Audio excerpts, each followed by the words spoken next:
प्रधानमंत्री नरेंद्र मोदी 8 दिनों में 5 देशों को ना पाए और भारत का तिरंगा बाह लहराकर लौटे ही थे कि अब नरेंद्र मोदी के हनुमान एस जयशंकर निकल चुके हैं 2 देशों की यात्रा पर। विदेश मंत्री डॉक्टर एस जयशंकर रविवार को सिंगापुर और चीन के बेहद अहम दौरे पर रवाना हुए हैं और यह दौरा सिर्फ सामान्य राजनीतिक यात्रा नहीं बल्कि एक रणनीतिक हमला है। पहला पड़ाव सिंगापुर। भारत की एक्ट ईस्ट पॉलिसी के केंद्र में खड़ा यह छोटा लेकिन ताकतवर देश, जहां जयशंकर ने अपने समकक्ष विवियन बालकृष्णन और अन्य शीर्ष नेताओं से मुलाकात कर इंडो पैसिफिक में भारत की भूमिका को और मजबूत किया। सिंगापुर में पहुंचते ही एस जयशंकर ने पहली मुलाकात की अपने समकक्ष विदेश मंत्री विवियन बालकृष्णन से। इस मुलाकात के बारे में जयशंकर ने सोशल मीडिया प्लेटफॉर्म एक्स पर पोस्ट कर जानकारी दी।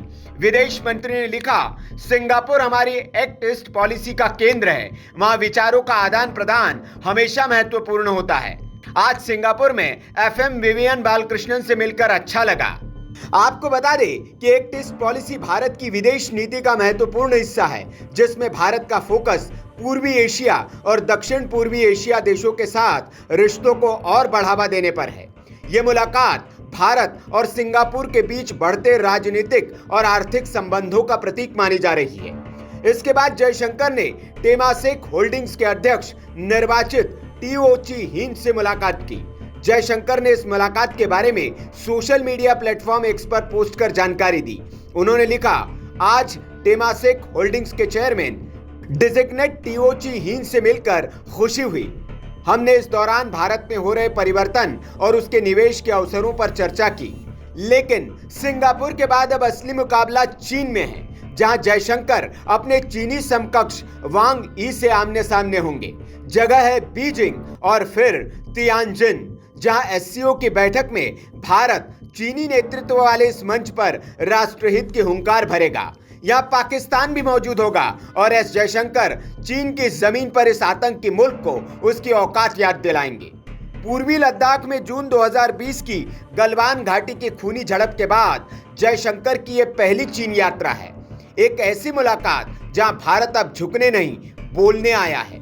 दोनों देशों के बीच एलएसी पर तनाव के बाद अब तक 15 दौर की सैन्य बातचीत हो चुकी है, लेकिन हकीकत यह है बॉर्डर पर अभी भी तैनात है हजारों सैनिक, मिसाइलें और टैंक। पिछले कुछ महीनों में जयशंकर चीन के बाहर 2 बार वांग से मिल चुके हैं, रियो और जोहानिसबर्ग में, और अब तीसरी मुलाकात सीधे ड्रैगन की मांद में।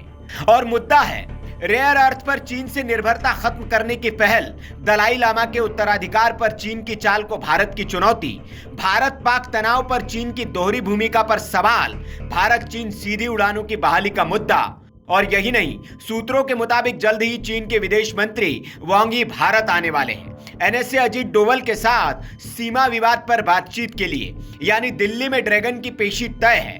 कुछ हफ्ते पहले ही रक्षा मंत्री राजनाथ सिंह चीन में एससीओ डिफेंस मीट में हिस्सा लेकर साफ कर चुके हैं, भारत न दबेगा न झुकेगा।